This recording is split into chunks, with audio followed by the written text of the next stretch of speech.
අයිබෝන් දේ පුතේ. ඉතින් අදත් සියලු දෙනාම සාදරයෙන් පිළිගන්නවා ගණිතය YouTube නාලිකාවට. අද අපි හම්බෙන්නේ යාන්ත්‍ර විද්‍යාව පාඩමේ නිව්ටන් නියම සහ ගම්‍යතාවය 4 වෙනි වීඩියෝ එකත් එක්ක. නිව්ටන් නියම සහ ගම්‍යතාවය සම්බන්ධ වීඩියෝ තුනක් අපි කතා කරලා ඉවරයි. MCQ 30ක් ඉවරයි. අද 31 වෙනි බහුවර්ණයේ සිට 40 වෙනි බහුවර්ණය දක්වා තමයි අපි කතා කරන්න යන්නේ. ඉතින් වෙනදා වගේම පළවෙනි description එකේ තියෙන PDF link එක download කරගන්න. download කරගෙන කරලා බලන්න කොච්චර දුරට ඔබගේ පිළිතුරු සාර්ථකයිද කියන එක වීඩියෝ එකත් එක්ක. right. එහෙනම් අපි යමු වැඩේට. 31 වෙනි බහුවර්ණය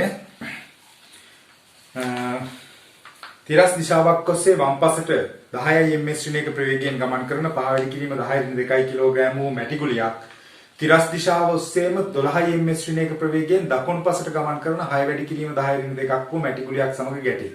ගැටුමෙන් පසු ගුලි දෙක එකට ඇලී පවතින්නේ නම් එම සංයුක්ත වස්තුව ගමන් ගන්නා ප්‍රවේගය වන්නේ. පළවෙනි මැටි ගුලිය ගමන් කරන්නේ වම් පසට. මේ වගේ හිතන්න. පළවෙනි මැටි ගුලිය ගමන් කරන්නේ වම් පසට. දෙවෙනි මැටි ගුලිය ගමන් කරන්නේ දකුණු පසට.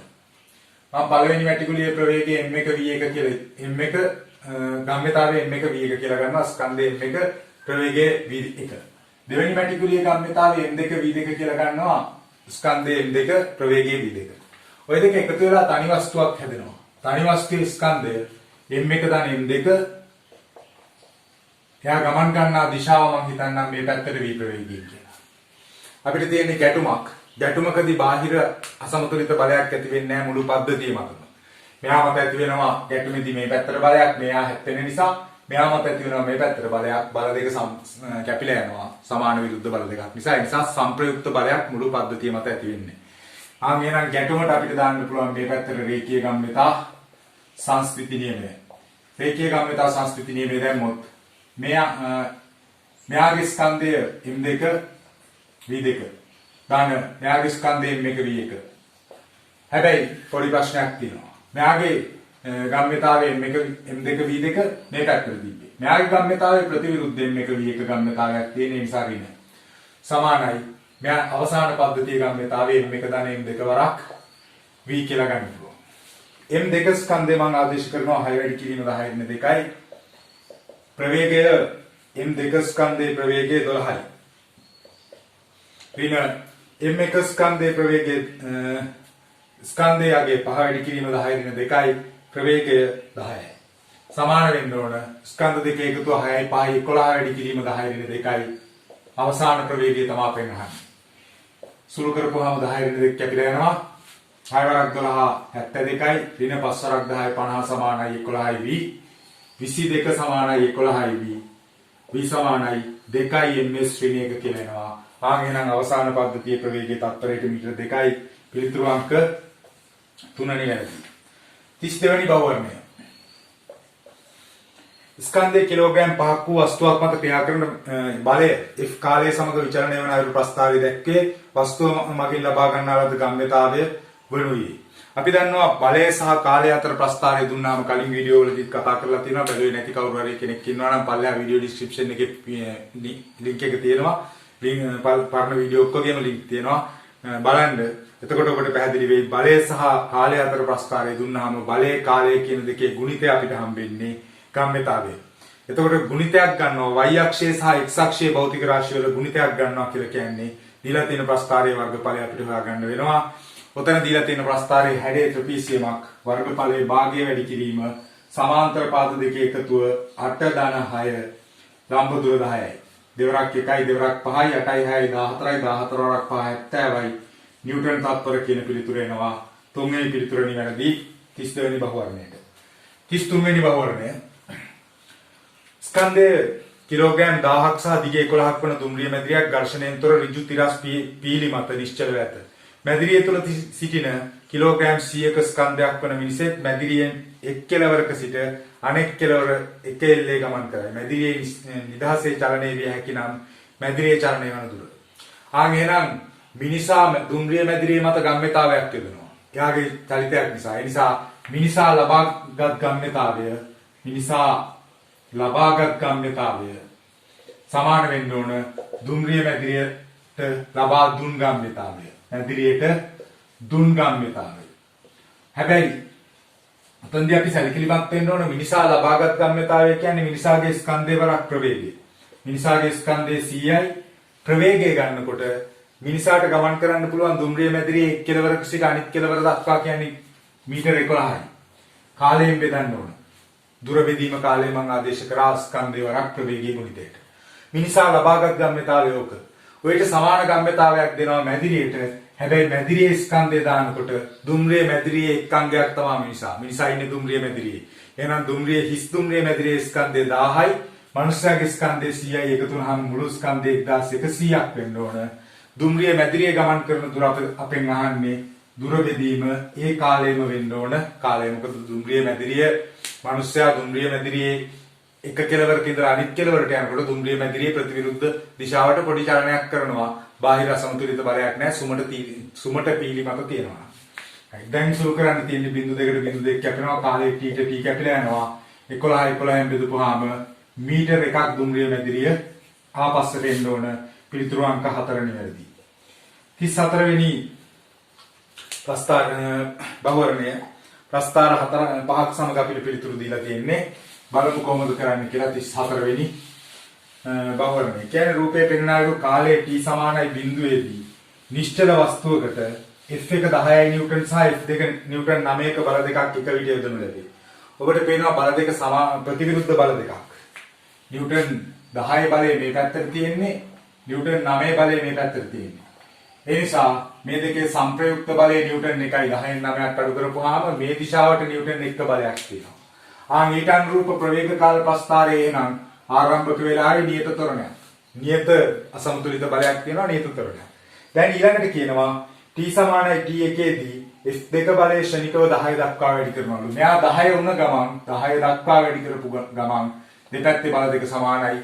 අසමතුලිත බලයක් නැහැ. ඒ වුණාට මෙයා ලබාගත් ප්‍රවේගයෙන්ම යනවා. ත්වරණයේ බිඳුවක් වෙන්න ඕනේ. ත්වරණයේ බිඳුවයි කියන්නේ ප්‍රවේග කාල ප්‍රස්ථාරයේ අනුක්‍රමණයේ බිඳුවයි. ඊළඟට අවසානයේ කියනවා t සමානයි 2t1 දී F1 බලය සම්පූර්ණයෙන් අයින් කරනවා.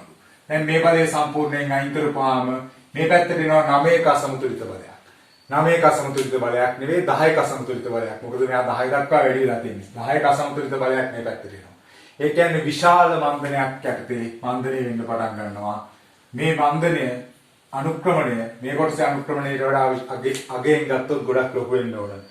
ඒ නිසා පිළිතුරු අංක 4 ගන්න පුළුවන් 34 වෙනි ප්‍රශ්නෙට. 35 වෙනි බහුවර්ණය.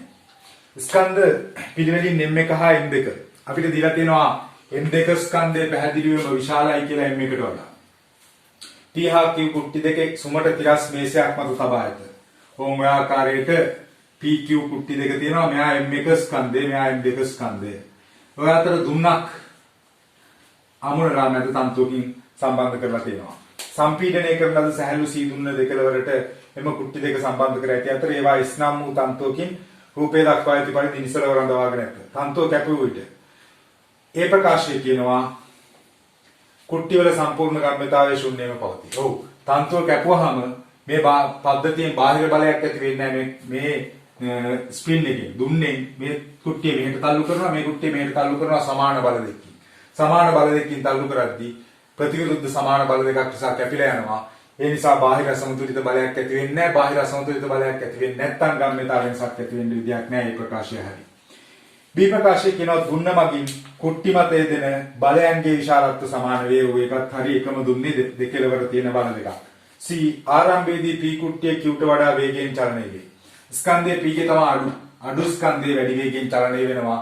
මොකද MV ගුණිතේ නියතව තියාගන්න ස්කන්ධය අඩු වෙද්දී වැඩි වෙන්න ඕන. C ප්‍රකාශයත් හරි. A B C සියල්ල සත්‍ය වේ. පිළිතුරු අංක 5 නිවැරදි පිළිතුරු විදිහට ගන්න පුළුවන් අපිට 35 වෙනි බහුවර්ණයට. ඊළඟට බලමු 36 වෙනි බහුවර්ණය.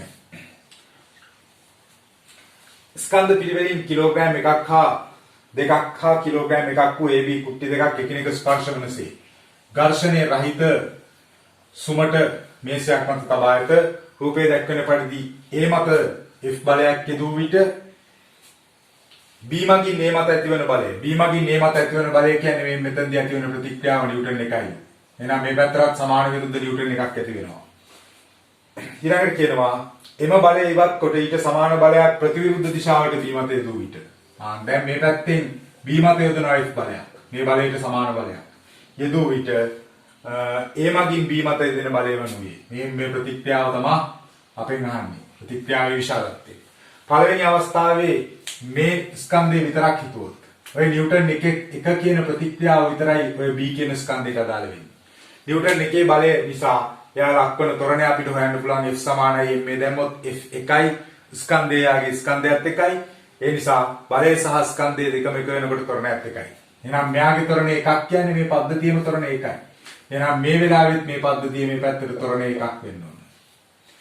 එහෙනම් දැන් මම දානවා මේ ස්කන්ධයේ F සමානයි මේ දැම්මොත් තියෙන බලයේ ප්‍රතික්‍රියාව විතරයි R එක තමයි අපෙන් අහන්නේ. ස්කන්ධයේ කිලෝග්‍රෑම් 2යි ත්වරණය 1යි දෙවරක් 1 2යි. එහෙනම් නිව්ටන් දෙකක බලයක් මෙතනින් ඇති වෙන්න ඕන. නිව්ටන් දෙකක බලයක් ඇති වෙනවා කියලා කියන්නේ පිළිතුරු අංක 3 නිවැරදි 36 වෙනි ප්‍රශ්නෙට.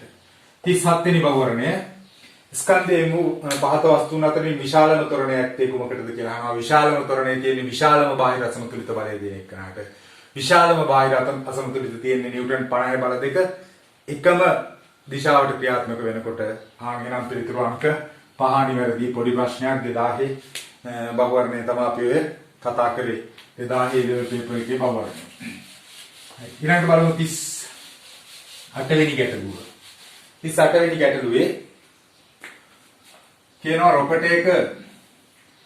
රොකටයක් පෘථුවියේ සිට පෘථුවියට ලම්බකව ඉවතට චලනය වීමේදී රොකටය තුළ වූ ඉන්ධන ස්කන්ධය කාලය සමග අඩුවන ආකාරයේ පහත ප්‍රස්තාවය දක්වා ඇත.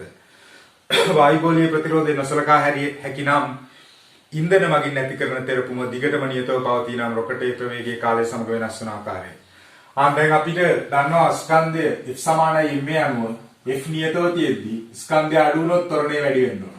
වැඩි වෙන ත්වරණයකින් සිදුවන චලිතයක් කියලා කියන්නේ ප්‍රවේග කාල ප්‍රස්ථාරය අනුක්‍රමණයේ දිගින් දිගටම වැඩි වෙන ප්‍රස්ථාරයක් තියෙන්න ඕන. ඔක අපිට පැටලෙන්න දීලා නෑ. ඔය වගේ ප්‍රස්ථාරයකයි තියෙන්නේ. පිළිතුරු අංක 5 නිවැරදි. 39 වෙනි බහුවර්ණය. සුමට තිරස් මේසයක් මත තබා ඇති B නම් ස්කන්ධය M වන වස්තුවක් මේසයේ දෙකලවර සවිකර ඇති සුමට කප්පයක් උඩින් යන තන්තුවකට සම්බන්ධ කර ඇත. M ස්කන්ධයක් ඇති A නම් බලලෙක් රූපේ පෙන්වා ඇති පරිදි තන්තුවේ දිගේ එල්ලී ඉහළට නැගීමට තත් කරයි.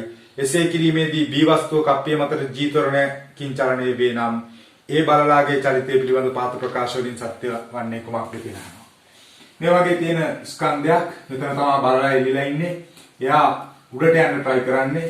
එතකොට මෙයා G ත්වරණයකින් මේ පැත්තට එනවා කියන්නේ ලනුව G ත්වරණයකින් පල්ලෙහාට යනවා. ලනුව G ත්වරණයකින් පල්ලෙහාට යනවා කියලා කියන්නේ බලලා උත්සාහ කරන්නේ G ත්වරණයකින් උඩට එන්න. එහෙනම් බලලයි G ත්වරණයකින් උඩට එනවා. ඒත් එක්කම ලනුවත් එක්ක මේ පද්ධතිය G ත්වරණයකින් පල්ලෙහාට යනවා. බලලට පොළවට සාපේක්ෂව චලනය වෙන්න වෙන්නේ නැහැ. ත්වරණය වෙන්න වෙන්නේ නැහැ. කිසිදු ත්වරණයක් නැහැ. සාපේක්ෂ ත්වරණය බිඳුවයි. තුන්වෙනි පිළිතුර නිවැරදි පිළිතුර විදිහට ගන්න පුළුවන්. ඊළඟට 40 වෙනි බහුවර්ණය අවසාන බහුවර්ණය අද දවසේ ස්කන්ධයේ කිලෝග්‍රෑම් 2ක් වන වස්තුවක් නිව්ටන් 9ක නියත බලයක් මගින් විසලතාවයේ සිට ත්වරණය කරන ලදී. වස්තුව 4ක දුරක් ගමන් කරන විට එහි ඇතිවන වේගය. මම හොයාගන්නවා ත්වරණය. F සමානයි ma.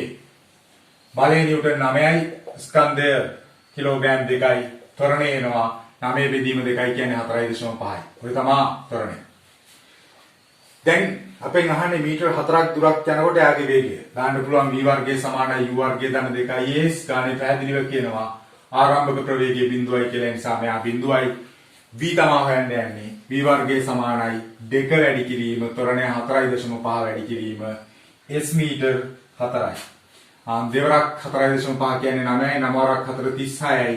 36 මූලය තමයි අවසාන ප්‍රවේගය 6යි ms ඍණ 1 කියන පිළිතුරට අපිට එන්න පුළුවන්.